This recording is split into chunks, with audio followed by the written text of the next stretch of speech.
की रेहड़ी लेकर हाईवे के बीचों बीच चल रहा था। गनीमत रही कि वहां से गुजर रहे कुछ सतर्क युवाओं ने सही समय पर स्थिति को भांप लिया और अपनी जान की परवाह किए बिना उस व्यक्ति को बचा लिया, अन्यथा एक भयंकर दुर्घटना तय थी। क्या था पूरा मामला? मिली जानकारी के अनुसार घटना देर रात की है, जब ललित और उनके साथी अपनी स्विफ्ट कार से घर की ओर लौट रहे थे। तभी NH-24 पर उनकी नज़र एक ऐसे दृश्य पर पड़ी जिसने उनके होश उड़ा दिए।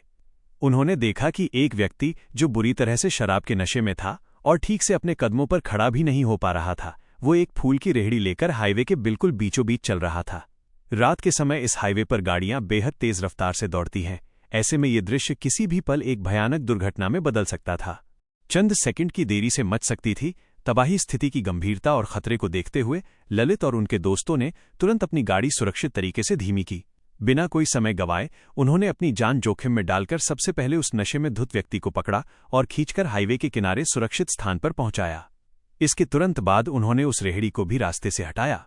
अगर इन युवाओं ने समय रहते कदम नहीं उठाया होता तो पीछे से आ रहा कोई भी तेज रफ्तार वाहन सीधा रेहड़ी से टकरा सकता था। इससे न केवल उस रेहड़ी वाले की जान जाती, बल्कि हाईवे पर कई गाड़ियों के आपस में टकराने, पाइलअप का एक बड़ा हादसा हो सकता था। प्रशासन की गश्त पर उठे सवाल, इन युवाओं की सतर्कता और इंसानियत के कारण एक बहुत बड़ी त्रासदी तो टल गई, लेकिन इस घटना ने हाईवे की सुरक्षा और पेट्रोलिंग व्यवस्था पर गंभीर सवाल खड़े कर दिए हैं। इतनी रात गए एक व्यक्ति नशे की हालत में रेहड़ी लेकर एक्सप्रेसवे के बीचों बीच कैसे पहुंच गया, ये एक चिंता का विषय है। फिलहाल